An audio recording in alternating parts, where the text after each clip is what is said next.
sambil menunggu talim kita.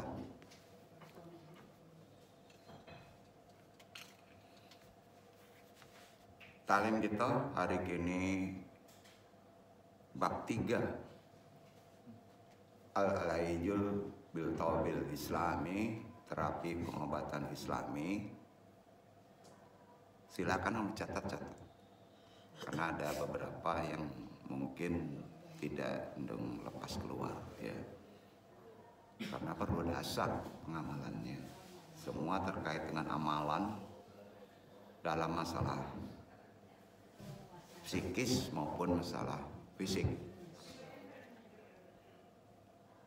Tentunya kita sama tahu menjalani kehidupan itu kan diberi cobaan ya. Mengatasinya tentu juga dikasih petunjuk sama Allah ya kan. Kita tidak meleset dari petunjuk apa yang sudah ditentukan oleh Allah ya. Tentunya dasarnya melalui Al-Quran dan Sunnah. Cuman kita udah tahu nih di Al-Quran. Al-Quran itu kalau di fisik perlu diagnosa ya. Setinggi-tinggi ulama mendiagnosa Al-Quran itu bukan pekerjaan mudah ya, pasti sulit. Bukan saja ahli tafsir atau mufasir, kalau itu lebih cenderung kepada tarbiyah ya. Tapi dalam pengobatan asyifa, kalau kita ngambil dari Al-Quran, jelas memerlukan dasar ilmu yang berbeda ya kan. Orang lama sering menyebut tabib ya.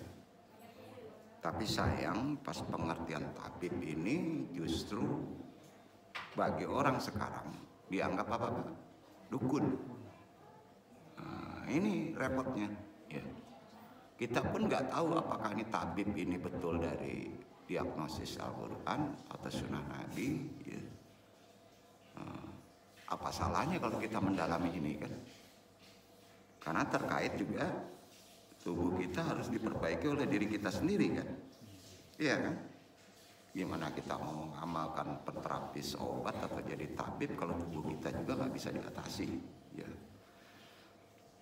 Kita bahas saja bab 3 terapi pengobatan Islami ya. Assalamualaikum warahmatullahi wabarakatuh. Waalaikumsalam warahmatullahi wabarakatuh. Kita awali syahadat kita ya. Sudah itu selawat sebagai wasilah syafaat. Selanjutnya istighfar, tentunya pengampunan kita kepada Allah ya. Dengan zikir dan niat kita mudah-mudahan Allah meridhai.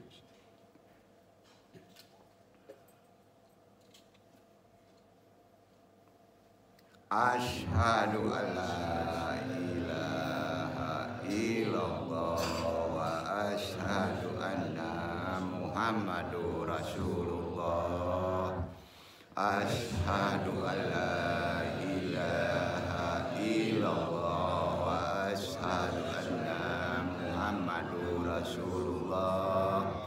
Asyhadu an la ilaha illallah wa asyhadu anna Muhammadur Rasulullah.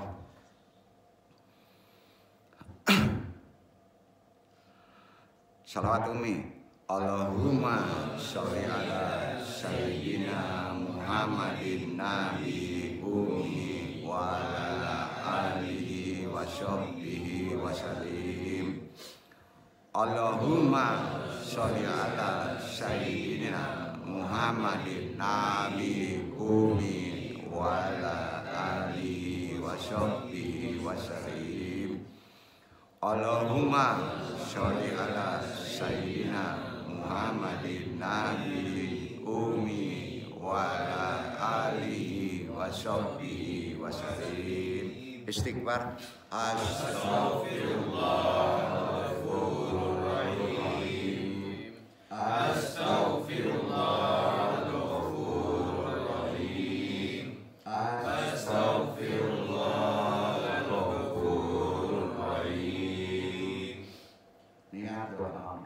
Ilahi anta maksudi walibtolak malufi atini mahabbataka wa ma'rifataka. Tahara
la ilaha illallah Muhammadur Rasulullah.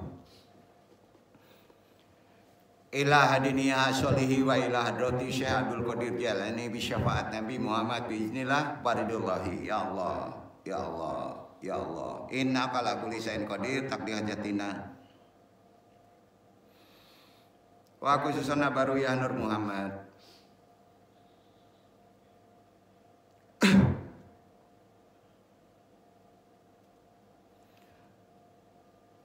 Wa khususon Muhammad Nabiyunaka wabil khusus hadiri al-mahdi khalifatul radin wabil khusus arwahi juriyatihi wa khususan arwahi muslimin mu'minin wa muslimin. Al-Fatihah. A'udzu billahi minasyaitonir rajim. Bismillahirrahmanirrahim. Alhamdulillahirabbil alamin. Ar-Rahmanir Rahim. Maliki yaumiddin. Iyyaka na'budu wa iyyaka nasta'in. Ihdinas siratal mustaqim. Siratal ladzina an'amta 'alaihim ghairil maghdubi 'alaihim waladdallin. Allahumma ayyina al-islam wa amitna al-sunnah. Allahumma anta rabbi la ilaha illa anta khalaqtani wa ana abduka wa ala ahdika wa wadika masata'tu a'udzu bika min syarri ma sana'tu abu laka bi ni'matika alayya wa abu dzanbi faghfirli fa innahu la yaghfiru dzunuba illa anta. Allahumma ya qadiyal hajat, Allahumma ya kafiyal muhimat, Allahumma ya dafiyal baliyat, Allahumma ya rafi'ud darajat, Allahumma ya syafi'al amrad, Allahumma ya mujibah da'wat, Allahumma ya arhamar rahimin. Allahumma inna nas'aluka selamatan fidin wa afiatan bil jasadi wa jadatan bil ilmi wa barakatan fil rizqi wa taubatan qablal maut wa rahmatan indal maut. Allahumma hawin alaina fisarkatil maut wa najata minan nari wal afa indal hisab. La haula wala quwata illa billahil aliyil azim. Alhamdulillah rabbil alamin.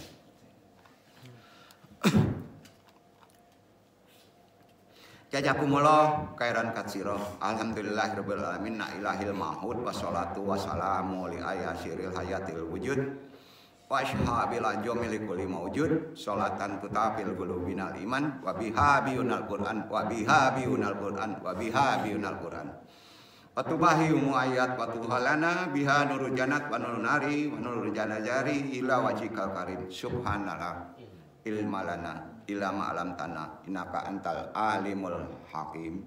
Rabbi syari sadri wa yassir amri wa quludatam lisani ya qahu qali. Ya Allah ya Rabb, lapangkanlah untukku dadaku, mudahkanlah untukku urusanku, uraikanlah simpul pengikat lisanku baik pentaklim maupun yang ditaklimi agar mereka bisa memahami taklim ini, perkataan ini, dan Allah meridhai. Amin amin ya rabbal alamin.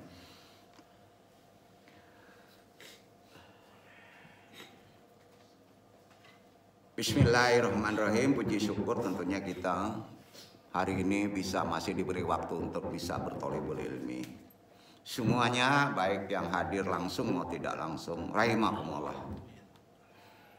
Tidak lupa kita selawat selalu kepada Nabi, karena bertaklim tanpa selawat juga dianggapnya tidak baik ya.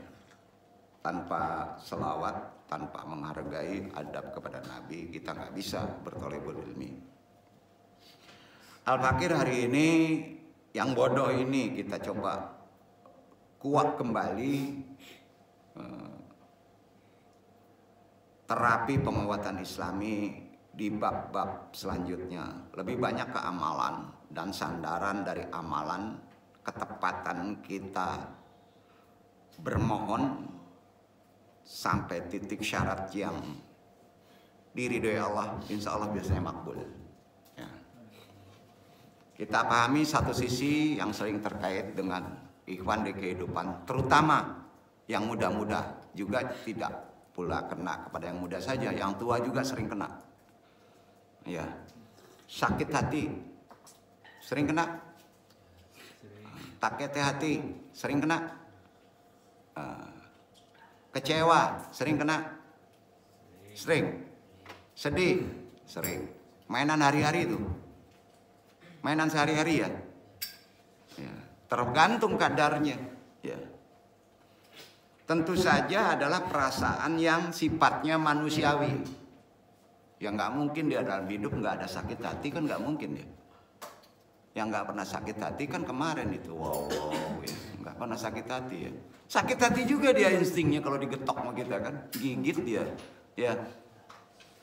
Tapi sebagai orang yang beriman ya, ada tuntunan yang menjadi obatnya kan, betul kan? Nah, umumnya sakit hati, kecewa, sedih paling banyak ini hal perkara apa Pak kaitannya? Hablum minan nas, hubungan antar manusia. Antum sakit hati kalau hubungan antara Allah, hablum minallah, nggak dikabul doanya, sakit hati sama Allah, celaka antum. Ini kebanyakan ya, hati-hati. Ada orang yang sakit hati sama Allah, ada nggak? Ada. Nggak boleh itu. Nggak boleh itu. Kalau sama manusia aja, itu ada tuntunan mengatasinya. Khususnya apa Pak untuk yang muda-muda? Hablum minan nas. Perkara cinta-cintaan. Percintaan. Cinta itu sifatnya apa sih? Halo, yang muda-muda nih. Cinta itu apa sifatnya? Baharu, catat tuh. Apa baharu? Sementara. Baharu artinya cinta itu sifatnya sementara. Cintaku ku bawa sampai mati, ku penuhkan di hati sanubari. Hantu balau tuh nggak ada tuh. Cerita tuh. Betul kan? Nggak ada itu. Cinta dibawa sampai mati, sampai pas mati kawin lagi. Masya Allah. Jadi baharu artinya sementara. Ada yang cintanya abadi. Istri kamu abadi? Enggak. Baharu. Anak kamu abadi? Enggak. Mobil Innova kamu abadi? Enggak. Jabatan baharu sementara, enggak ada yang abadi. Suami kamu enggak ada yang abadi. 2 hari ini bercinta, bisa cintanya banget ya, besok bisa hilang. Berarti sifat cinta itu enggak selama hidup, enggak ada yang abadi. Gimana suruh Nabi? Ada yang lebih abadi gitu. Yang cinta abadi itu adalah namanya mahabbatullah. Catat tuh. Mahabbatullah. Di bawah itu apa? Rasulullah. Di bawah itu apa? Itu istri kamu. Itu anak yatim. Betul kan? Nah gitu. Itu makomatnya. Yang abadi cuma satu. Mahabbatullah. Hanya kepada Allah. Selebihnya nggak ada yang abadi. Namanya baharu. sementara. Jadi kalau kita di bawah Allah, kacau tuh itikotnya. Nah, jadi renungkan itu sehari-hari kayak gitu kan. Hati-hati. Ya. Mana dulu, kalau Allah yang menyuruh atau pacar kamu yang menyuruh? Nggak enak ya? Nah, kan gitu. Mahabbatullah, itulah cinta abadi. Jadi pada sesama makhluk yang ada sifat-sifat senang namanya. Sudah itu kasih sayang, betul kan? Sesama makhluk. Dan itu pun sifatnya baharu juga, sementara. Begitu juga dengan benda-benda, baharu juga. Perhiasan, batu cincin ya. Wah, ini pakaian awak. Mati batu cincin orang lain. Bagiin aja. Ini gimana sih? Perhiasan, kendaraan, duit, baru. Makanya Islam mengajarkan gini, catat. Ini dalil Landung nih. Fakot ahaba si annama li annahu la yuzadu syai'un abadiyun fi hadal alami. Inna alama wa mahtawayatihi mujarradu jillalin syataqata fi mu'amuruni waqti. Artinya, cintailah sesuatu sekedarnya saja. Karena tidak ada yang abadi di atas dunia ini. Dunia dan isinya hanyalah bayangan yang akan hilang pada waktunya. Mumurunil waqti. Setuju? Salah? Ucapan ini? Tidak kan? Nah, jatuh cinta dengan sederhana dan sekedarnya saja, itulah ajaran Islam.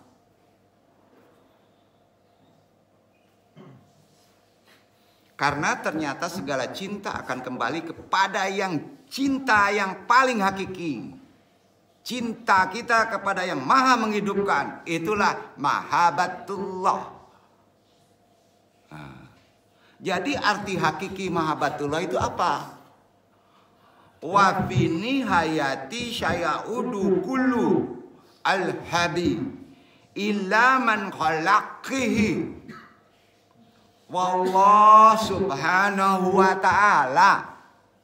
Pada akhirnya semua cinta akan kembali kepada yang telah menciptakannya, yaitu Allah subhanahu wa ta'ala. Itu artinya. Nah, itu dia profesor cinta kayak gitu, Pak. Udah sampai situ aja. Kalau dibahas cinta jangan banyak-banyak, nanti aneh ya. Galau antum sih. Udah deh, yang abadi itu mahabbatullah. Jadi kalau ke istri sederhana aja. Kalau ke pacar sederhana aja. Ya. Besok yang mau nikah sederhana aja. Ya, biasa saja, Pak ya. Allah kan begitu nyuruhnya ya, Pak ya. Nah, betul kan? Sudah seharusnya kita mencintai pasangan dengan sepenuh hati. Betul. Tapi jangan dipenuhin. Betul kan? Disuitin sama orang antum ngamuk nanti tuh. Ya. Jangan, supaya jangan kaku ngaji kemarin tegang terus ya. Ya kan? Tapi bagaimana jika kamu atau pasanganmu berubah menjadi sosok yang bucin? Bucin, tahu gak? Bucin tahu gak? Budak cinta. Nih ada budak cinta nih. Habis kita, biar gua mati yang lain selesai. Kacau udah. Wah, bucin tuh. Bucin tuh budak cinta ya. Dan terlalu berlebihan itu disebut overprotective jiwa antum. Padahal dia baharu kan, Pak ya? Oh iya. Padahal sebenarnya bucin itu tidak ada apa-apa loh. Enggak dosa. Ya dosa lah. Menganiaya diri. Namun yang nggak boleh terjebak bucin. Boleh. Bucin boleh. Yang terjebak bucin itu nggak boleh. Kalau terjebak jadi berlebihan loh.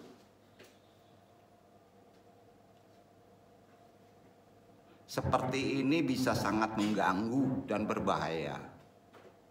baik secara ajaran Islam maupun secara fisik diri. Ya.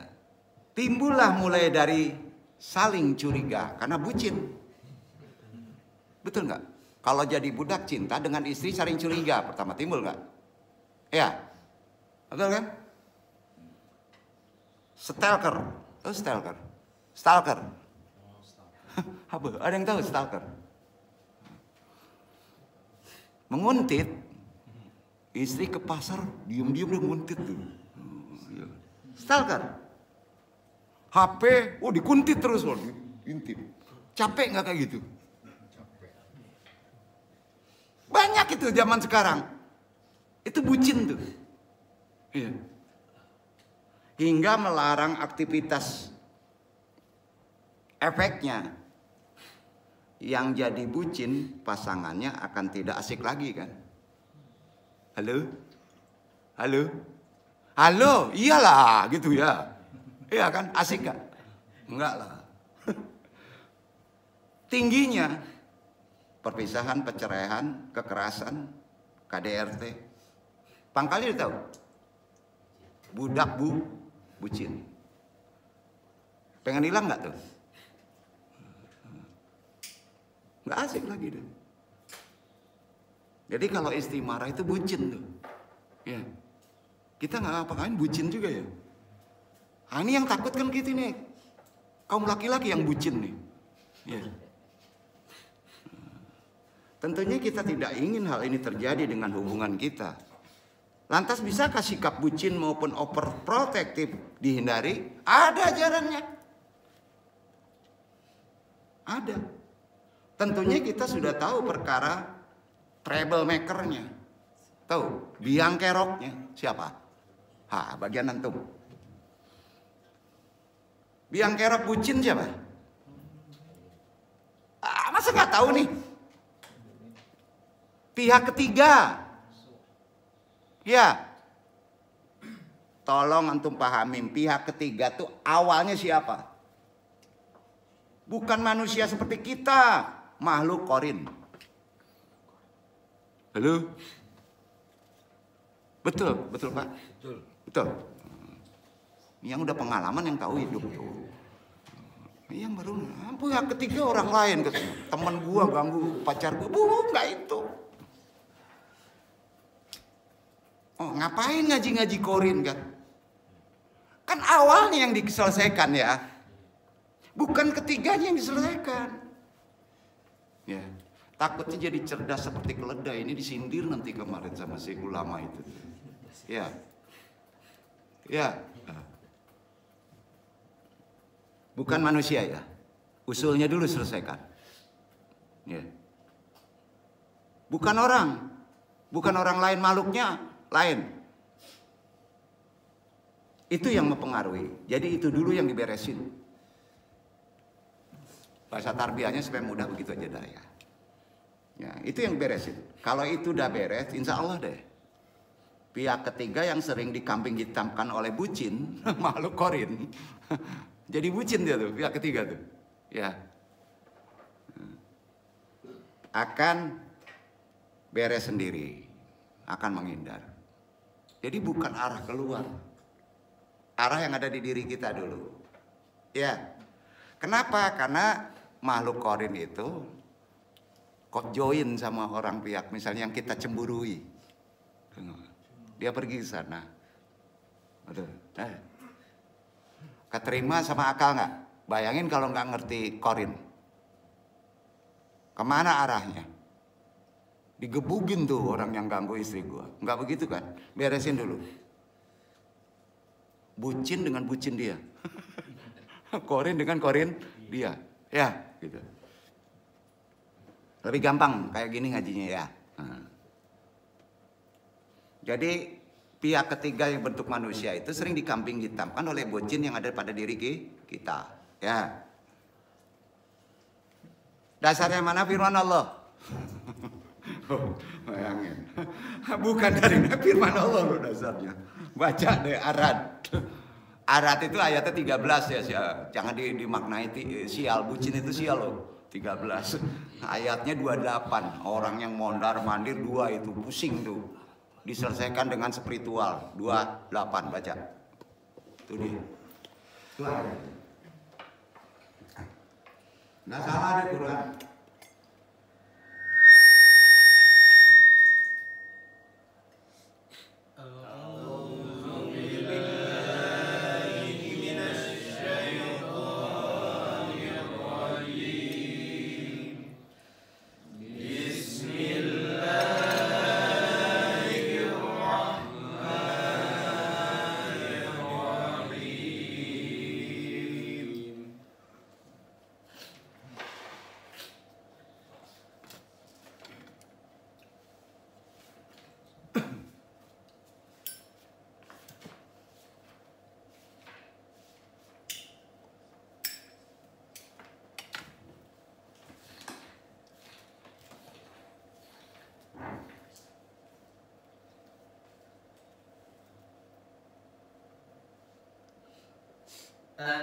الذين آمنوا وتطمئن قلوبهم بذكر الله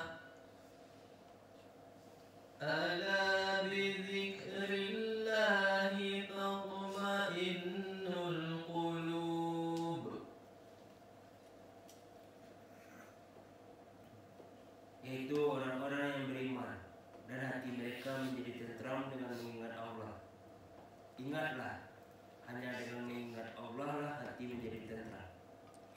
Obatnya zikrullah. Maka hati antum nggak jadi bucin, budak cinta, nggak gelisah. Halo, bener kan nih? Jadi mana dulu yang beresin? Hati antum dulu. Jadi kalau galau, beresinnya apa tuh? Dengan apa? Zikir itu perlu apa? Perlu ahli. Ya duduk sini. Sendiri zikir nggak bisa kayak gitu. Datang sini antum duduk dengan ahlinya, beres tuh galau antum. Lu gampang deh ngadu andung, tunggu dulu ya. Sorry ya. Udah coba kerjain ini. Datang ke sini. Ya. Betul kan? Makanya siap-siap digetokin sama andung dulu gitu. Kan untuk kita. Ya. Datang ke sini. Dikit. Hilang tuh semua tuh. Ya. Yakin gak nih? Yakin. Yakin ya? Jadi kalau datang ke sini menghilangkan kegalauan kita dulu. Sakit hati, semuanya ya. Datang aja ke sini. Ya. Kan datang. Kalau hanya cari obat gimana? Kita kasih obat aja kan? Sudah keluar jadi budak obat juga kan, Pak? Betul kan? Obatnya sebetulnya dia mendengar talim dan ikuti zikir. Betul? Ya. Udah selesai kaji pulang.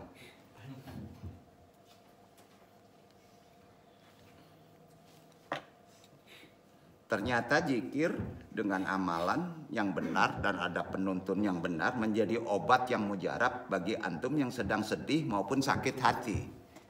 Dan itu kata siapa? Kata Allah kan? Nah, artinya yang diberesin kata Allah makhluk korin tuh. Ya. Yang ada di diri antum dulu. Paham sampai sini? Paham? Nah, oke. Lalu zikir apa yang paling ideal? Sulitnya kan diandung harus pakai mujmal. Kalau yang datang kan galaunya banyak. Ada galau misalnya jadi buhar. Tahu buhar? Budak harta. Ya. Ada yang datang budak cinta. Betul nggak Pak? Ada yang datang budak jabatan. Bujat ya Pak ya, nggak enak nyebut. Betul nggak? Betul. Ada buhar, ada bujat, ada bucin, kan macam-macam tuh. Maka ada metode zikir menurut pimpinan supaya madu itu masuk. Tapi kalau misalnya sifatnya person yang datang semua bucin semua, ya jomblo, sakit hati, diputus nggak dapat, kan budak cinta tuh kan. Maka zikirnya sama. Andung tuh pasti pimpinnya. Jadi Zikir yang paling ideal untuk spesifikasi ini, spesial obatnya, jangan salah obat. Kata Nabi, subhanallah walhamdulillah wala ilaha illallah wallahu akbar. Dipakainya hari raya aja katanya. Zikir tadi untuk raja galau. Kalau antum sudah tahu ilmunya, zikirnya itu aja. Jangan bibil kulub. Jangan pakai ke sana, itu untuk sifat, untuk sakit kepala. Tapi kalau sakit kepalanya ada sangkut paut perkara bucin, zikir ini dulu. Duduk gak? Dan boleh sendiri. Tapi panjang. 100. Berapa? 100. Ulang 100. Di sini gak ada yang kena. Di luar sana gak ada yang kena. Alhamdulillah. Segala puji baginya, tiada Tuhan selain Allah. Allah yang maha besar itu artinya. Nah, zikir tadi bisa antum ulang-ulang. Ya, kata Nabi jumlahnya 100 kali. Sudah itu sambil zikir tafakur alias memikirkan hal yang membuat kita menjadi senang dengan godaan tadi. Insya Allah diuji kayak gitu jadi senang kita. Karena hak cinta itu hanya pada Allah, bukan makhluk. Itu zikirnya.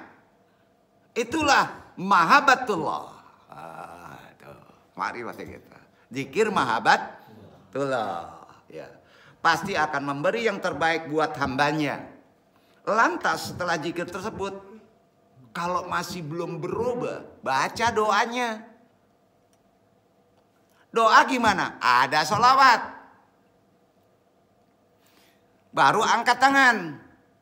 Langsung itu beres tuh, karena syaratnya lengkap. Yang dibaca doanya diajarkan oleh Rasulullah hadis sahih kepada para sahabat untuk diamalkan jika mereka merasa sedih. Doanya Allahumma ajurni bi mushibati wahili khairu minha. Ulang. Allahumma ajuruni fi musibati wahbilifi li khairu minha. Ya Allah, berilah aku pahala dalam musibahku ini dan berilah ganti yang lebih baik daripadanya. Hadis riwayat Tirmidzi. Kalau ini tepat sasarannya, nah, yang kita menjadi galau, ya, lepas itu pacar kita, diganti yang lebih baik sama Allah. Begitu. Kalau di pacar, kalau istri jangan, nanti diganti istrinya. Ada paham ya? Jadi doa ini nggak kena saja pada sifat-sifat percintaan.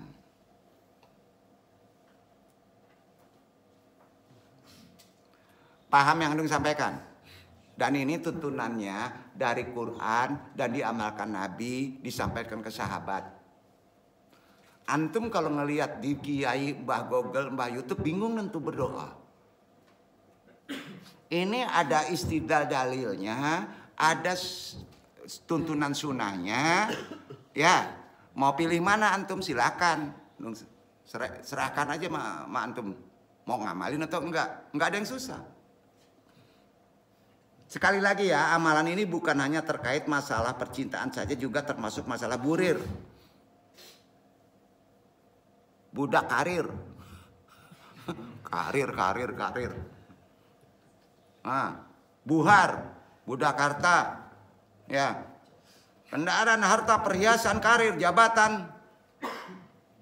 Yang semuanya dikenakan musibah. Amalin ini. Belum juga dapat. Belum juga selesai. Paham kan?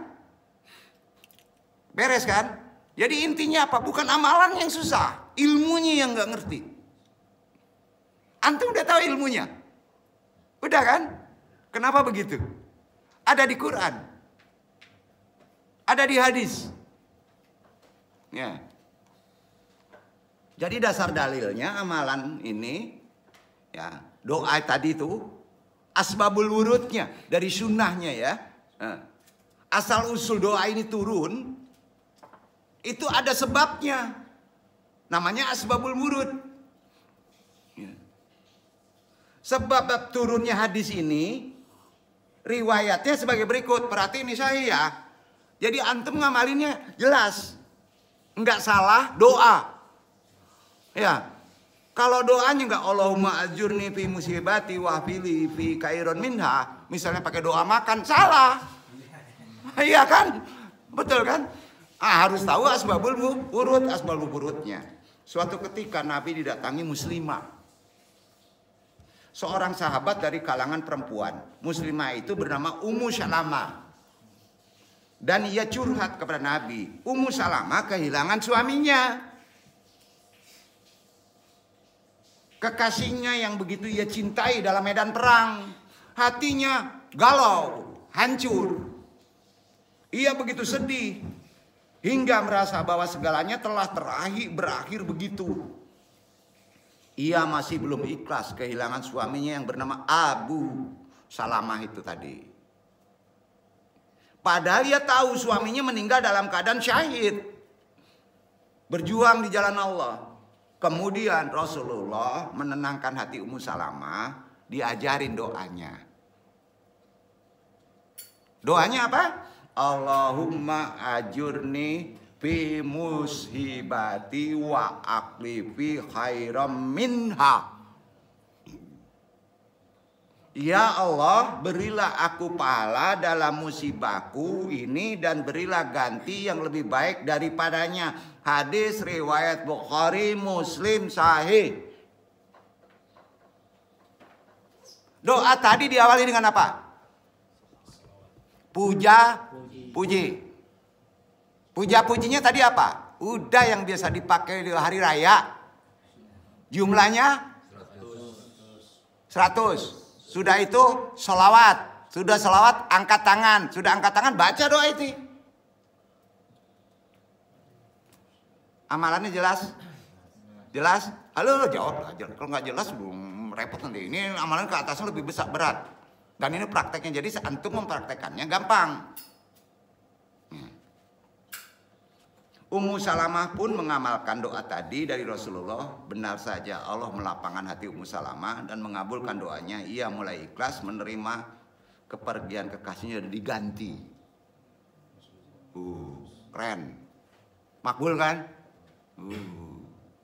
Nabi Muhammad mengingatkan kita jauh-jauh hari untuk selalu bersikap wajar-wajar saja dalam sebuah hubungan. Jatuh cinta dengan sewajarnya itu tuntunan Nabi. Bahkan ketika membenci juga, kata Nabi, membenci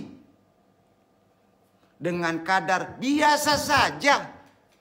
Membenci langsung dulu, tegang banget dulu. Oke, kalau tegang hari itu minta maaf langsung. Betul kan?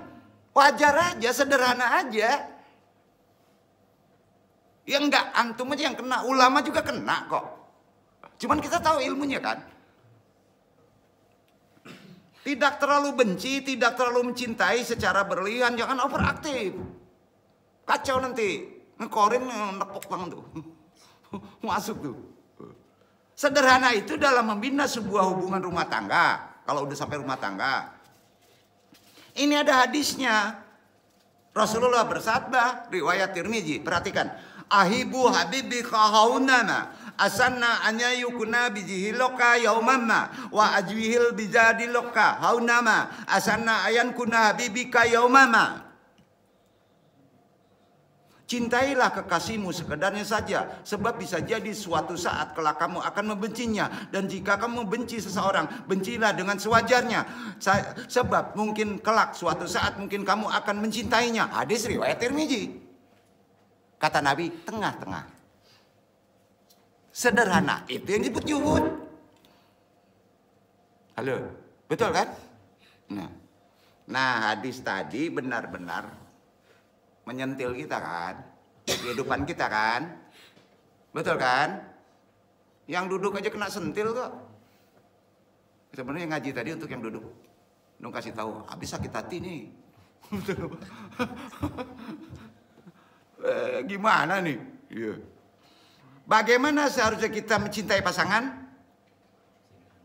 Agar tidak terjebak dalam kebucinan, nggak enak, bucin lagi, gitu ya. Yang berlebihan hingga membuat pasangan kita tidak nyaman dan kita bisa dengan nyaman memberikan cinta dengan kadar di bawah mahabbatullah.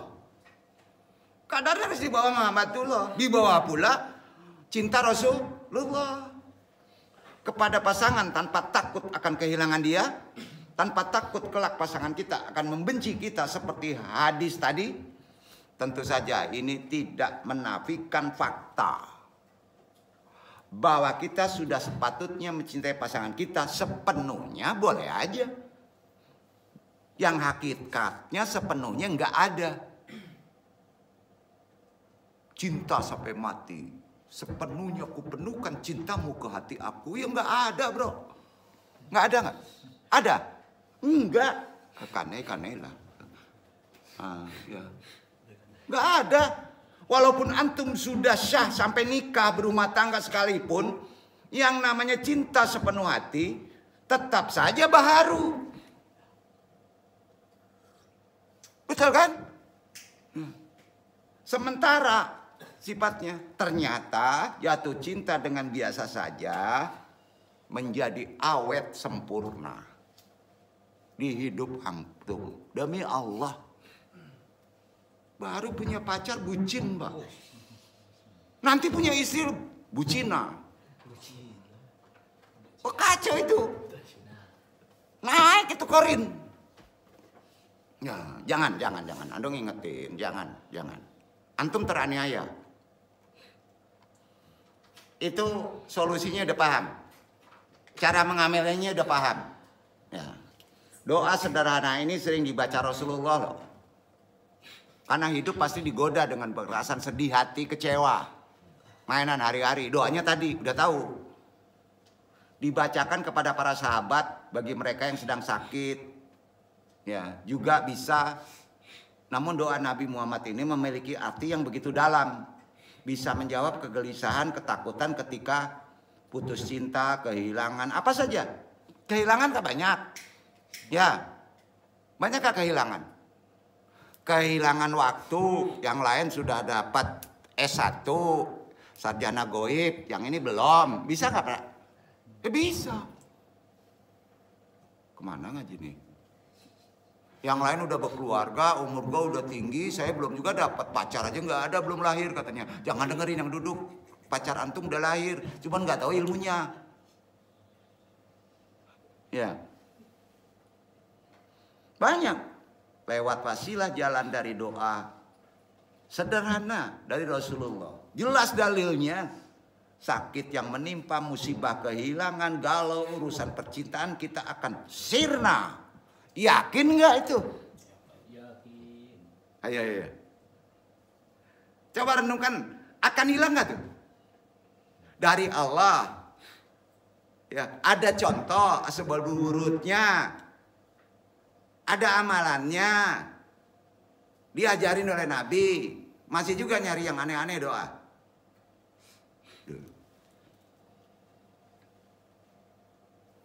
Jadi mungkin ketika kita sedang lelah, imun sedang drop, bioritmik rendah, maupun pikiran kita sedang cemas dengan keadaan, bisa jadi kita akan gampang terpapar penyakit kan? Dasarnya dari fisikis. Dan jika sudah sampai sakit ke fisik, ya, ini galau nih, udah dibantu semua, kemana-mana, sampai waktu kita habis. Ternyata pacar kita, Pak, selesai ditinggalin, diputusin. Sakit antum. Kalau sampai sakit, amalannya tambah. Gitu Islam ngajarinnya. Untung antum gak sakit, Pak. Kan ada dari pikiran galau sampai sakit. Sakit perut, sakit gigi, Pak ya. Dasarnya kan psikis. Ya. Jika sampai sakit ke fisik, maka segala hal akan jadi berat. Ya, jadi berat. Ini amalan khusus untuk sakit, yang sudah sampai sakit, yang sudah sampai ke fisik. Ingat, terapinya dalam hal ajaran Islam naik lagi tuh. Kalau udah sakit nggak mentok di atas tadi, naik lagi.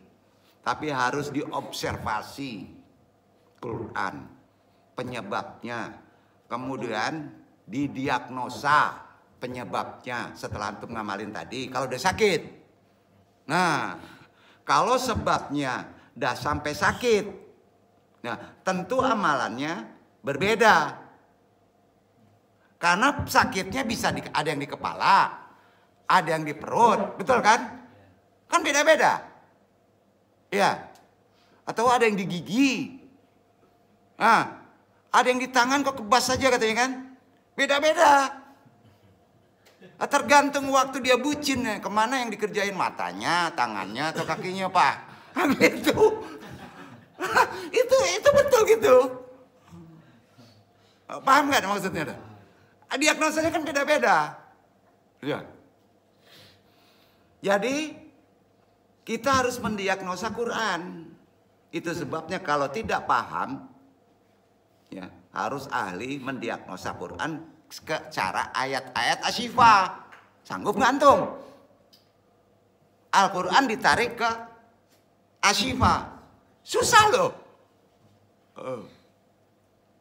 Oke, antum paham Al-Quran, apal, tafsir, pandai. Pandai nggak antum mendiagnosa menjadi syifa? Khusus. Ini disebut tabib. Ini disebut terapi.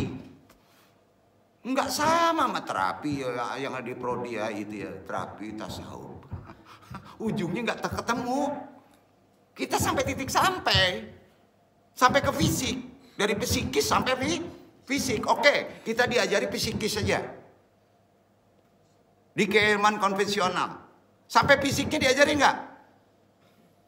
Paling disuruhnya ke dokter medis kan Pak? Betul kan Pak? Iya kan? Nah, kita pahami ya. Jadi antum nanti nggak perlu ke medis.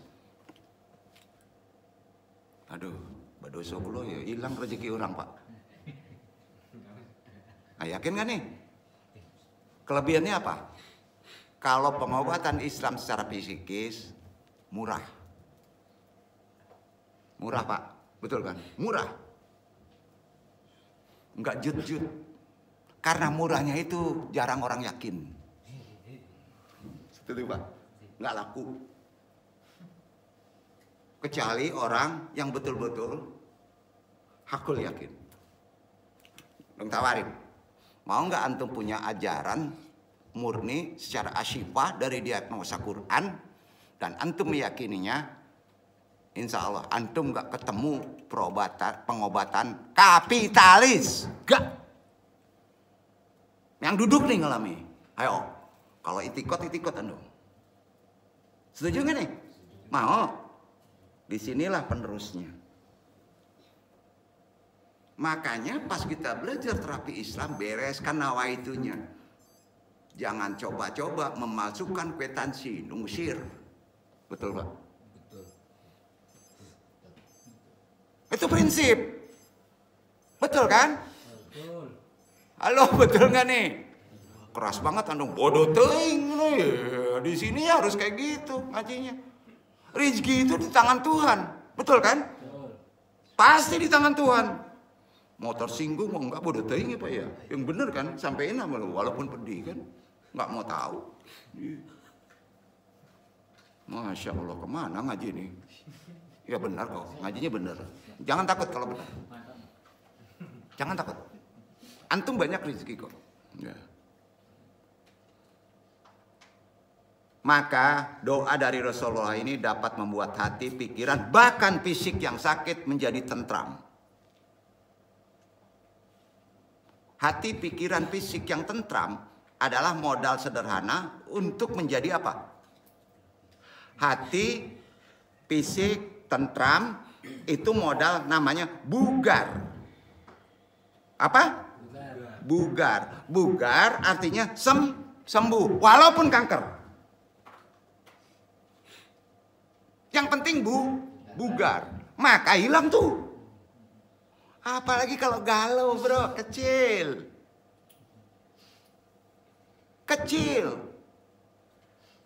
Bugar. Karena tentram tadi. Artinya dalam terapi pengobatan Islam, kondisi psikis diutamakan dulu. Antum berobat sakit kepala langsung medis. Salah. Obati diri antum psikis dulu. Baru tahapan terakhir medis. Betul kan?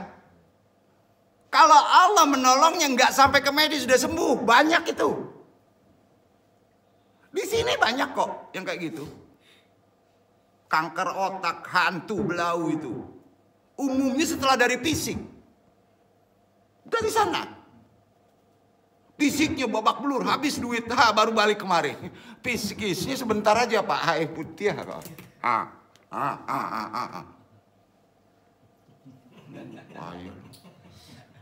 5.000 Pak, 2.000 Pak. Kamu bajir enggak kalau miliaran Pak? Di luar, ada keluar negeri. Kubenya 2.000 Pak. Seharusnya kita kaya enggak? Tapi enggak boleh. Puluhan di situ kok. Kok jadi tagang kok jadi enggak mau tahu deh banyak on gitu deh. Kan orang tuh banyak on Pak. Kan istilah si Hoya. Ulama Sufi kok, Nasruddin Hoya apa katanya? Utak keledai. Betul kan Pak? Sindirannya ke situ. Masya Allah, anu nggak ingin jemaah di sini nggak kayak gitu. Anu ingin mencontoh di sini tidak ketemu medis. Tidak, karena kalau di medis sudah kapitalis. Bukan nggak boleh, boleh medis, boleh. Antum tahu nggak uraian kimiawi secara materi yang diminum antum? Halal, ada ukurannya secara anatomi tubuh? Nggak ada, susah. Berapa kadarnya, seahli apapun juga. Perlu disiplin ilmu yang luar biasa. Kecuali kita tanya kepada Allah, setuju Pak? Itu ilmunya. Apakah bisa dong? Dengerin aja dong, bisa. Antum belajar terapi yang disebut terapi tasawuf, ya, dipelajari di sana. Kalau dapatnya nggak bisa menyembuhkan sampai titik fisik, nggak usah. Setuju Pak? Percuma lah, habis duit. Ya, umumnya sulitnya disembuhkan penyakit karena manusia cenderung menyepelekan bahkan meniadakan penyembuhan psikis atau kejiwaan tuntunan Islam. Yakin gak tuh? Yakin gak nih? Banyak tuh. Minum obat aja ada. Jadi ruhnya obat apa? Ruhnya obat. Minta ke Allah. Ya. Psikis dulu. Padahal banyak yang disembuhkan penyakit berat sekalipun tanpa sampai ikhtiar ke pengobatan medis. Banyak.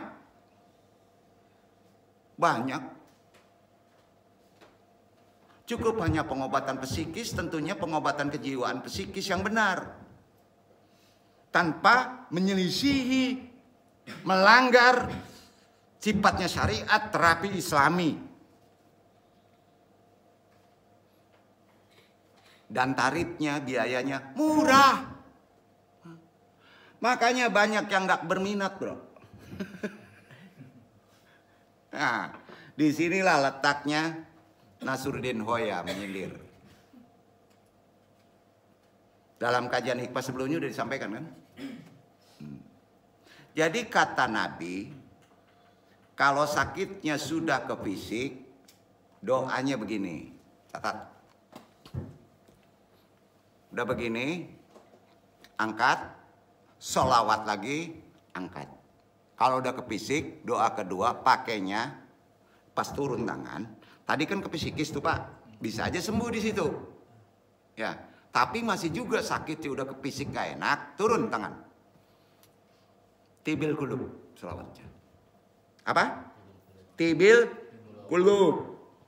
Nanti yang ngajarin dari Nabi. Selawatnya tibil kulub dulu, selawat tibil kulub. Banyakin. Bisa 3, bisa 7 ya Pak ya. Baru angkat tangan baca doa ini.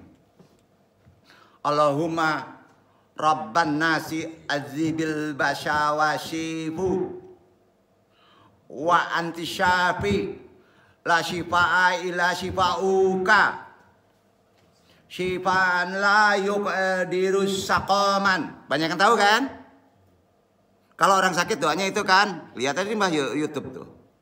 Oh, di-share, kirim itu. Sempurna doa itu. Sempurna nggak Pak? Belum. Belum. Ya Allah, Rabbku dari segala manusia, hilangkan segala kesusahan kami, berikan kesembuhan untuk kami. Engkau adalah Zat yang maha menyembuhkan, tiada kesembuhan kecuali datang darimu, sebuah kesembuhan yang tidak akan meninggalkan penyakit lain, kan gitu. Ya, hadis riwayat Bukhari Muslim, itu aja di-share. Psikisnya nggak dilakukan yang di atas, sembuh nggak? Sama mak keledai hanya mencari makan, buka buku. Ya, Ikhwan, akhwat banyak maaf. Jangan sakit hati, Anda menunjukkan yang benar. Sampai ya? Udah catat itu. Sempurna kita berobat. Ya, kafah. Antum membaca doa ini 3 kali sebelum tidur. Ya, maupun usai sholat subuh, sebelum memulai segala aktivitas psikis dan batin kita juga harus diajak bicara, didahului itu dan salawat dan menghayati maknanya begitu dalam. Insya Allah mau tidur, ya selesai sholat subuh, kalau antum ada penyakit yang agak berat, lakukan itu. Enggak sampai 40 Pak. 40 hari insya Allah. Karena gini, menghayati maknanya begitu dalam kalau kita renungi, tiada kesembuhan kecuali datang dari Allah kan? Betul kan? Sebab hanya Allah Zat yang maha menyembuhkan kan? Jadi banyak orang yang berdoa dengan doa ini, tapi kenapa tidak kunjung sembuh? Udah tahu? Udah tahu kan? Ibarat ramuan obat nggak lengkap. Ya. Ya. Ini bukan artian salah hadis nabinya kan? Bukan. Karena nggak paham adab akhlak si pengamalnya. Ada adab, ada akhlak, ada mengamalkannya gimana, ada sandarannya mesti karena dinaikkan dengan sholawat, betul kan? Dan semua ada tuntunannya.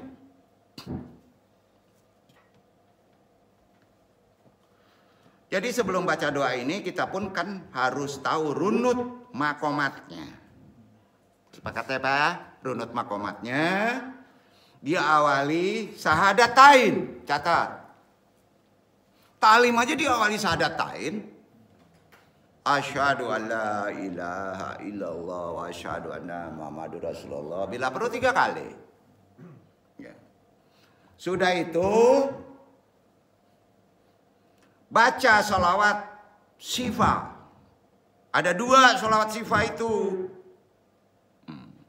Yang ketiga baca istighfar. Baru kemudian doa psikis. Ya. Atau jiwa, baru arahkan ke fisik. Doanya tadi. Nah, apa itu sholawat syifa? Nah, ada yang tahu nggak? Ini udah bagian daripada terapi pengobatan Islami. Harus tahu sholawat syifa. Artinya sholawat penyembuhan. Semua doa yang melalui hadis Nabi, adabnya hadis Nabi nih, bukan mat surat. Paham ya Pak ya? Yang mat surat kemarin. Harus ada sholawat. Karena salawat wasilah. Arti wasilah? Kendaraan pengantar dari doa tadi kepada Allah. Betul kan? Ini kan sering Andung sampaikan, doa tanpa salawat balik lagi kan? Ada hadisnya. Di antara salawat sipa yang sering diamalkan sebelum berdoa terkait penyakit psikis dan juga fisik adalah sebagai berikut. Nabi Muhammad merupakan utusan Allah. Kita pahami salawat supaya lebih paham. Nabi Muhammad utusan Allah kan? Yakin? Nah, alhamdulillah. Yang memberi syafaat, betul? Atau pertolongan arti syafaat itu pada umatnya sampai hari kiamat nanti kan? Ya. Salah satu ikhtiar seorang muslim agar bisa mendapatkan syafaat, kendaraan, pertolongan dari syafaat Nabi adalah dengan mengamalkan bacaan sholawat sebelum kita berdoa permintaan. Salah satu bukti cinta kita kepada Nabi dengan membaca sholawat. Betul kan? Allah pun memerintahkan umat Islam untuk selalu menggunakan sholawat pada Nabi. Perintah ini ada dasarnya, ada istidlal dalilnya dari Allah. Surat Al-Ahzab ayat 56. Baca tuh. Ada yang nafiin sholawat tuh lah, gila ini. Banyak. Ya baca sholawat. Perintah dari Nabi. Perintah dari Allah.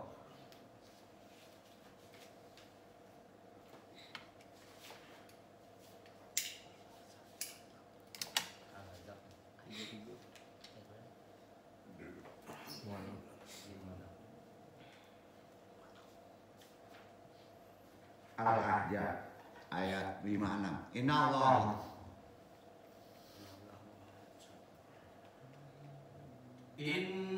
Innallaha wa malaikatahu yusalluna 'alan nabi ya ayyuhalladzina amanu sallu 'alaihi wa sallimu taslima.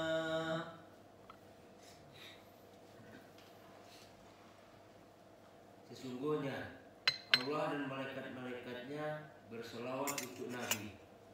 Hai orang-orang yang beriman, berselawatlah kamu untuk Nabi dan ucapkanlah salam penghormatan kepadanya. Allah aja salawat, malaikat aja salawat ke Nabi.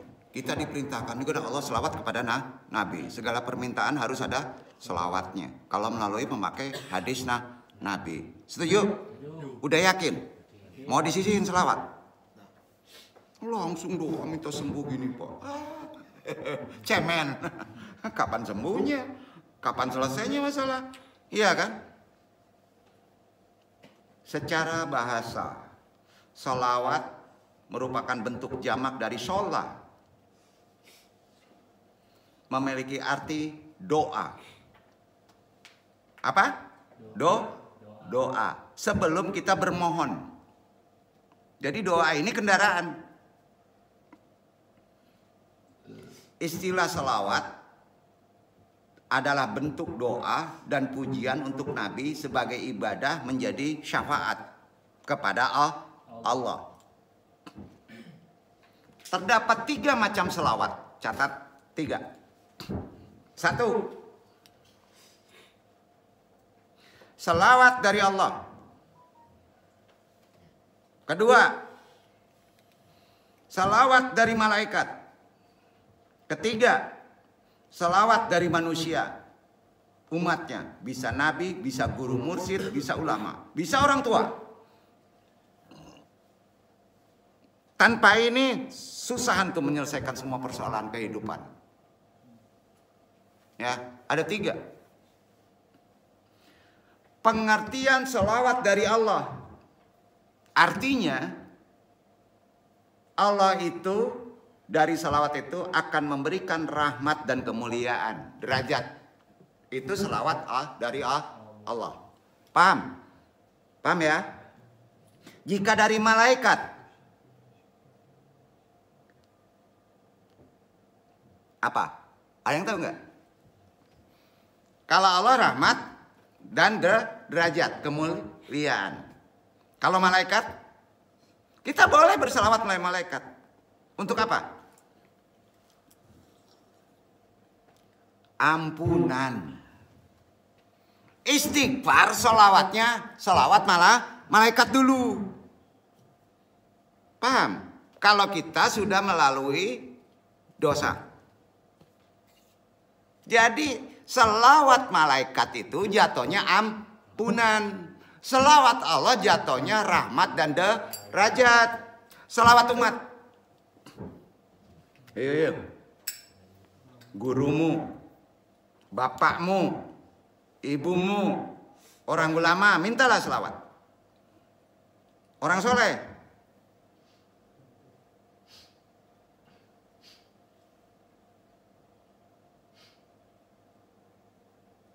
Membantu kehendak antum. Doa antum. Berkah namanya. Duduk. Nah tuh. Sampai sini udah paham ya? Itu tiga tuh selawat. Itu ada di Quran. Jadi pengertian Allah Subhanahu wa taala berselawat kepada Nabi nggak melenceng kepada Nabi Muhammad.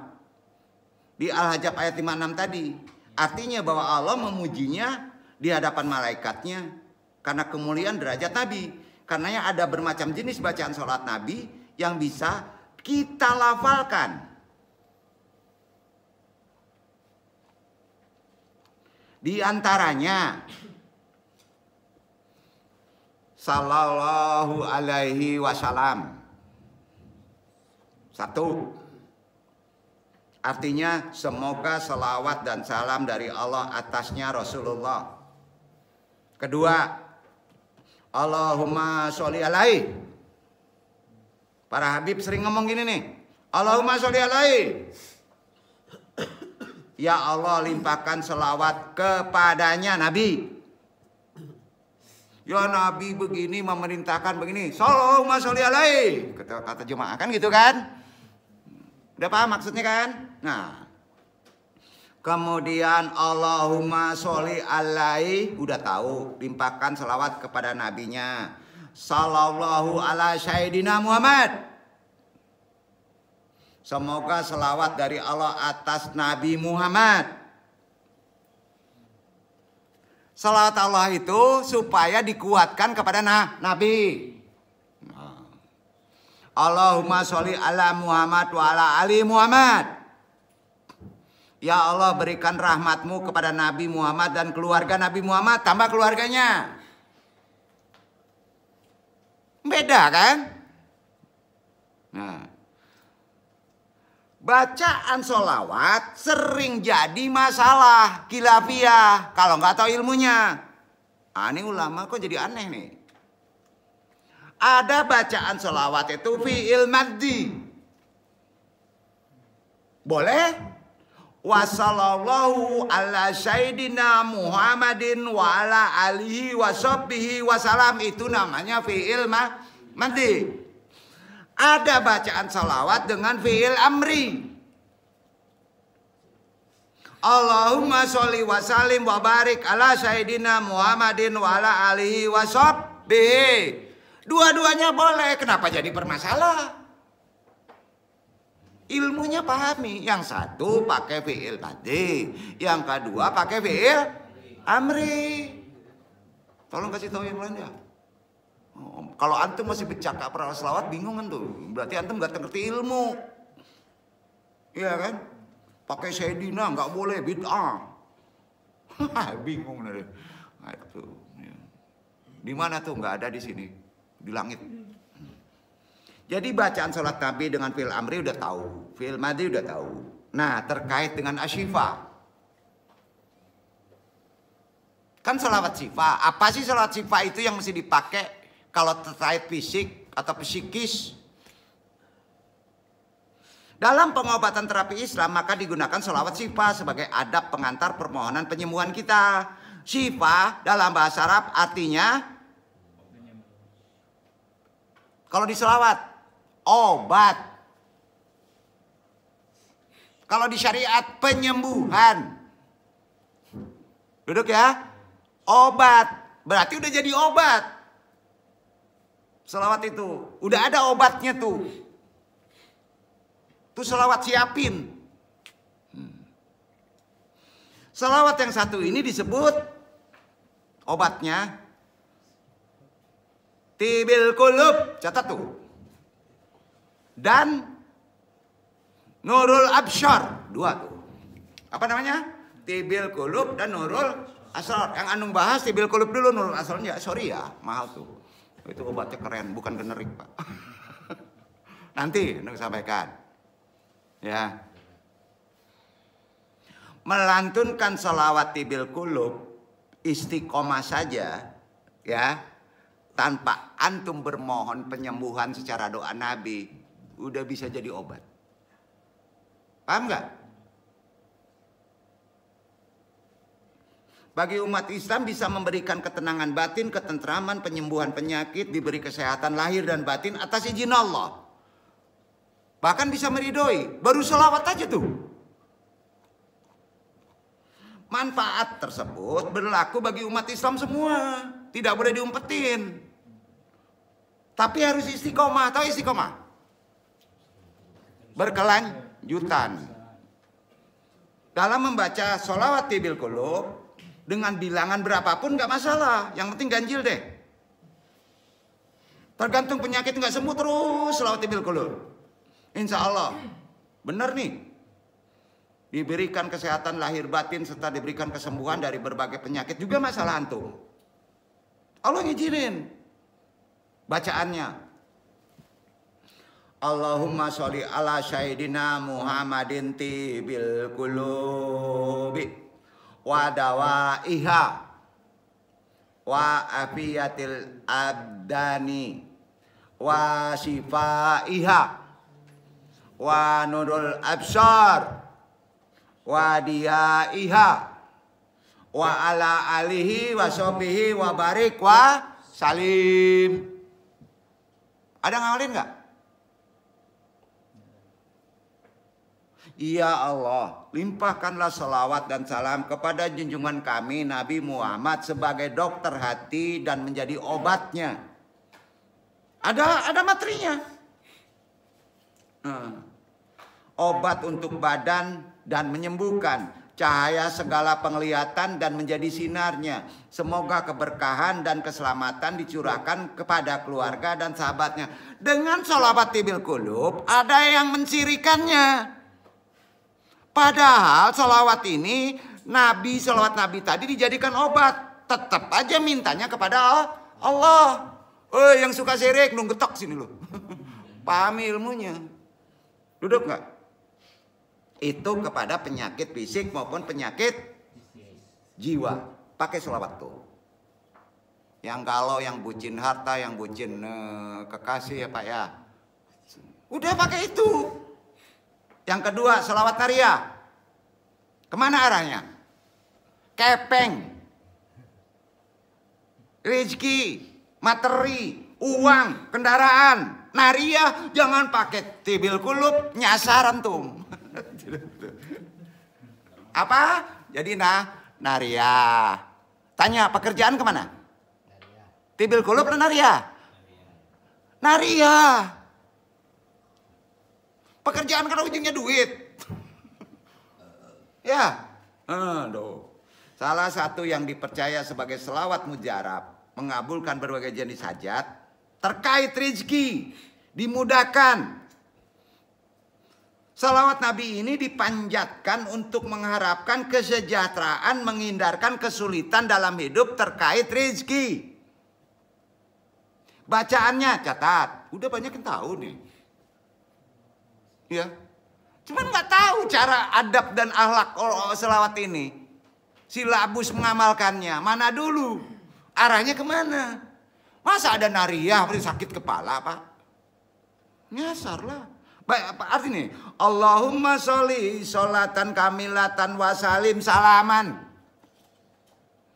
taman ala sayyidina Muhammadin Alaji tanhalu bihil uqadu wa tanarbiju bihil kurabu wa tuqda bihil hawaju wa tunnalu bihir iba wa husnul khotimah wa yustaqal qawmama wa bijil karim wa ala ali wa sahbihi fi kulli lamhatin wa hafasin bi adadi kulli malumilak.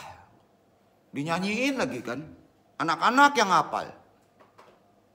Artinya nih, ya Allah, limpahkanlah selawat yang sempurna, curahkanlah salam kesejahteraan yang penuh kepada junjungan kami Nabi Muhammad, yang dengan sebab beliau semua kesulitan dapat terpecahkan, semua kesusahan dapat dilenyapkan, semua keperluan rizki antum dapat terpenuhi, dan semua yang didambakan serta husnul khotimah dapat diraih, dan berkat dirinya yang mulia hujan pun turun rezeki itu. Dan semoga terlimpahkan kepada keluarganya serta sahabatnya di setiap detik dan hembusan napas sebanyak bilangan semua yang diketahui oleh engkau. Udah, tibil kulub udah, arahnya udah tahu, Naria udah tahu. Iya kan? Pertanyaannya, kalau jomblo kemana selawatnya? Nah itu PR ya Pak ya. Udah. Ya. 3. Udah 2 nih kan? Tibil kulub patuh. Kedua Naria. Ketiga ada yang tahu? Sholawat Ibrahimiyah. Disebut juga sholawat tasyahud. Bacaan salawat ini dipanjatkan kepada Allah untuk Nabi Ibrahim. Kesifatan tauhid. Juga kepada Nabi. Artinya kalau antum pikiran antum asbab aja meragukan Tuhan, ini bacaannya. Kira-kira gini, deh bener gak ya? Kayaknya Tuhan gak nolong nih. Tuh itikad. Ya. Ibrahimiyah. Letaknya di mana? Masa nggak tahu nih? Sehari 5 kali loh.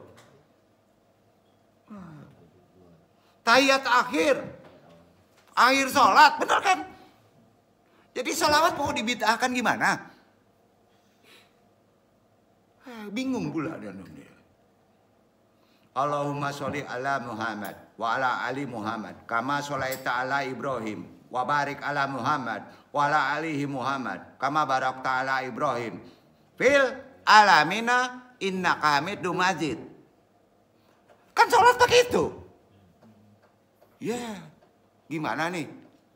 Banyak orang bid'ahin nggak? Sholat Naria, sholat ini nggak ada.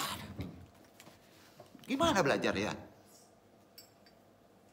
Kalau ini nggak beres ke tauhidan ya pakai itu, betul kan? Ya Allah, limpahkan rahmat keselamatan untuk Nabi Muhammad dan juga limpahkan rahmat dan keselamatan kepada keluarga Nabi Muhammad sebagaimana telah Engkau limpahkan rahmat dan keselamatan kepada Nabi Ibrahim dan kepada keluarga Ibrahim. Limpahkanlah keberkahan kepada Muhammad dan keluarga Muhammad sebagaimana Engkau telah melimpahkan keberkahan kepada Nabi Ibrahim dan kepada keluarga Ibrahim di seluruh alam semesta. Sesungguhnya Engkau Maha terpuji, Maha agung. Salawat apa namanya? Yang ketiga ini Ibrahimiyah atau tasyahud. Yang 4. Salawat tasyahud saja. Ini diajarkan Rasulullah. Diriwayatkan Imam Bukhari. Terletak pada ibadah sholat.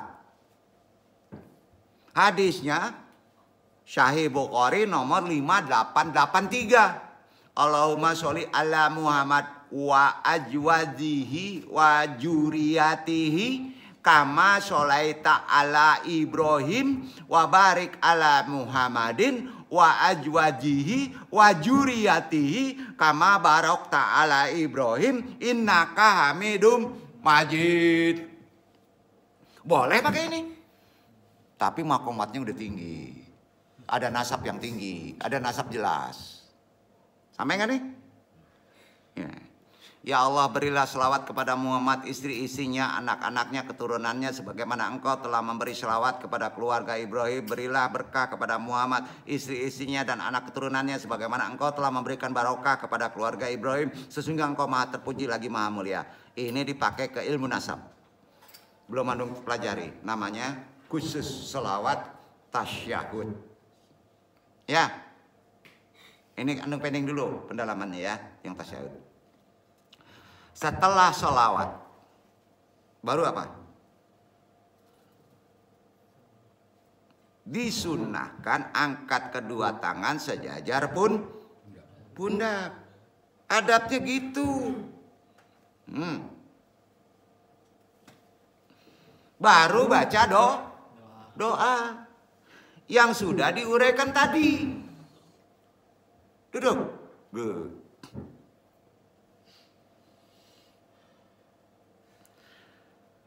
Selanjutnya yang ketiga, setelah doa udah, alhamdulillah, misalnya ditambah la haula wala quwata illa billah, boleh. Selanjutnya apa? Pakai macam herbal, tabib, dokter spesialis, dokter umum, tambah macam. Kalau Allah udah menyembuhkan pakai macam juga, habis duit antum itu aja Pak. Ya, paham ya. Insya Allah syarat sifanya sudah lengkap. Segala penyakit datangnya dari Allah. Dan dia juga yang bakal menyembuhkan. Asalkan kita ikhlas, tawakal, ikhtiar. Antum tidak menafikan medis. Dan tidak dilarang. Tapi diagnosa obat itu antum tahu nggak? Kalau nggak ada ilmu antum sering dikadalin loh. Setuju Pak? Makanya pakai dulu yang di atas. Maka antum akan diarahkan kepada yang benar. Terakhir tutup kaji. Bab 3 menguatkan. Terapi pengobatan Islami. Ini merupakan zikir dan doa agar kita bebas dari utang. Mau? Utang itu bukan utang kepeng aja Pak. Jangan-jangan antum punya utang gak dapat istri Pak. Betul. Jangan-jangan punya utang nih nggak selesai kuliah, betul kan Pak? Karena banyak orang nggak tahu itu. Jadi utang nggak terkait gini aja, ada psikisnya. Udah selesai, nggak antum lanjutin ya? Ya. Ini ya. Jika antum sedang terlilit utang, begitu berat. Zikir dan doa ini juga diamalkan agar utang yang menjerat itu segera terlunasi. Contohnya, antum sudah selesai melakukan amalan tadi, tapi ada hak yang belum diselesaikan. Walaupun itu arahannya misalnya untuk dapat jodoh. Ternyata masih terlilit utang. Bayangin amalan tadi udah selesai tuh. Ya. Udah putus sampai doa, sholawat udah. Enggak juga selesai. Ternyata penghalangnya antum punya utang. Utang dibawa mati loh. Itu gunanya kita ta'lim. Zikir dan doa ini itu solusinya. Tapi kalau kepada manusia harus bayar. Kalau antum misalnya mancaruian orang, temuin minta maaf, susah. Tapi kalau udah pakai zikir dan doa ini, antum akan ketemu orang itu.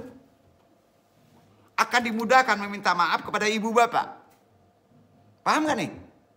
Akan ditemukan orang yang teraniaya itu oleh kita. Insya Allah akan selesai urusan itu.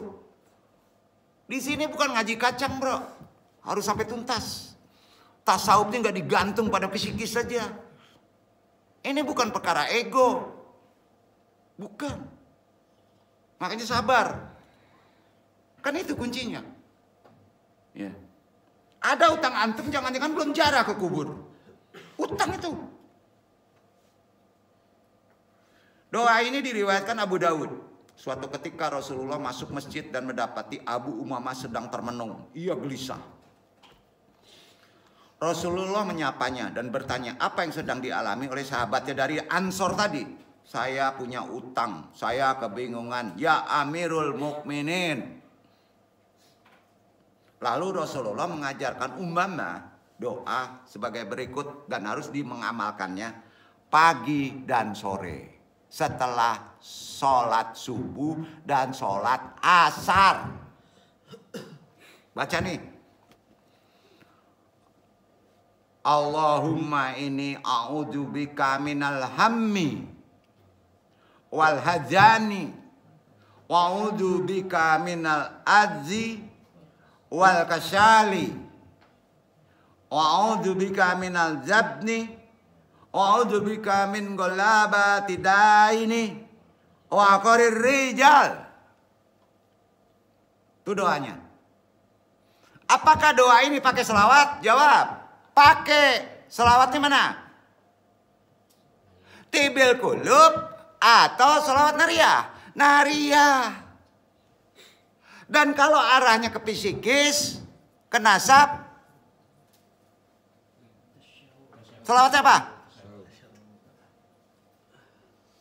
Tadi kan disebut. Terakhir tadi. Ini ada dijelasin nih. Tasyahud. Duduk. Ini udah ilmu terapi. Antumnya kan kalau ada guru enak duduk ngiring aja, gurunya yang baca. Itu di sini udah diajarin gimana jadi penterapis. Ya. Paham ya? Nah kalau jarak kubur ya tasyahud lah. Betul kan Pak? Setelah itu baca doa ini. Kalau terkait hutang.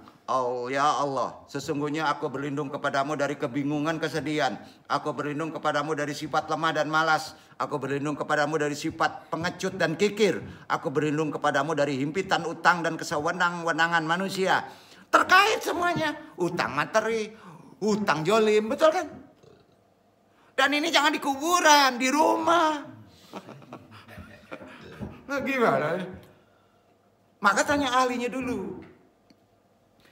Dalam keterangan Abu Daud, setelah mengamalkan itu Abu Umamah berhasil membereskan semua utangnya, baik bersifat psikis maupun utang secara materi. Selain doa tadi ada zikirnya, lanjut dengan zikirnya. Supaya ada ruh dan bisa berjalan dengan gampang. Zikirnya adalah, ini nggak ada adab sering pakai zikir, ini jadi kacau gitu nih. Hasbunallah wa ni'mal wakil, ni'mal maula wa ni'man nasir. Itu dia. Ke tasyahud, ke nasyab. Zikir itu. Cukuplah Allah sebagai tempat berserah diri bagi kami. Dia adalah sebaik-baik pelindung bagi kami dan sebaik-baik penolong bagi kami. Jadi doa zikir bebas utang ya tadi. Ya. Yang diajarkan Nabi sebuah usaha ikhtiar, kita juga diperintahkan untuk berikhtiar secara nyata. Misalnya setelah melakukan taigi akan dimudahkan kita melakukan aktivitas sebagai jalan penghapus hutang. Insya Allah benar ini. Dorongan dari zikir dan doa penghapus hutang, apapun juga hutang kita, ikhtiar kita, insya Allah akan membuat usaha kita berhasil. Jadi zikir jika selalu diamalkan akan membuat rezeki lancar. Zikir ini juga bisa diamalkan setiap hendak memulai aktivitas, baik itu belajar maupun ketika akan mulai bekerja. Kaitannya ke sana Pak. Ya, belajar. Zikir ini juga diajarkan oleh Nabi dalam sebuah hadis yang diriwayatkan oleh Abu Nuaim melalui Sayyidina Ali bin Abu Thalib. Ini khusus belajar. Ya. Beliau mendengar Rasulullah menyuruh para sahabat untuk membaca zikir ini sebanyak 100 kali. Dari Sayyidina Ali, beliau mendengar Rasulullah bersabda, aku mendengar malaikat Jibril berkata, wahai Muhammad, siapapun umatmu yang mengucapkan kalimat La ilaha illallah al-malikul haqul mubin. Tiada Tuhan selain Allah, Tuhan yang maha benar dan nyata sebanyak 100 kali setiap hari, maka kalimat itu akan menjadikan perlindungan dari kebodohan, dari kefakiran, dari ketololan, dari kecerdasan keledai, dari penggeser dari sifat insting kepada akal murni. Sepakat? Hadis riwayat Dailami. Berdasarkan hadis tadi, zikir penarik rezeki, zikir kecerdasan kita diamalkan tiap hari, lebih-lebih untuk memulai aktivitas di pagi hari. Zikir penarik rezeki itu adalah la ilaha illallah al-malikul hakul mubin, juga terkait di sana. Kecerdasan kita juga dalam usaha akan dapat. Tiada Tuhan selain Allah, Tuhan maha yang benar dan nyata. Demikian 100 kali per hari tentu bukan hal yang susah. Tapi biasanya manusia sulit istiqomah. Betul? Jadi zikir ini sekali lagi hanyalah sebuah ikhtiar. Antum tentu saja harus bekerja. Tentu saja harus beraktivitas mempercayakan rezeki itu miliknya. Tapi harus dijemput dengan amalan tadi. Hal ini sesuai dengan firman Allah. Al-Ahzab ayat 41. Ya ayyuhalladzina amanu zikrullah zikran katsiran. Hai orang-orang yang beriman, berzikirlah dengan menyebut nama Allah dengan zikir sebanyak-banyaknya. Ternyata lunas hutang, kecerdasan, lurusnya akal kita, la ilaha illallah al-malikul hakul mubin. Dasarnya firman Allah Al-Ahzab ayat 41. Sandarannya prinsipnya ke tauhid, 4 prinsip. 1 tauhid. Jangan sampai antum kena ujian, kena azab. Insya Allah kita bahas lebih lanjut di bab keempat. Wallahu a'lam bishawab. Semoga bermanfaat semua amalan. Nanti antum share. Dan ini kalau nggak ngamalin silakan koreksi. Diagnosanya, analisanya, masuk akal, ada nggak dasarnya, antum sendiri. Tidak memaksa. Ya. Wassalamualaikum warahmatullahi wabarakatuh.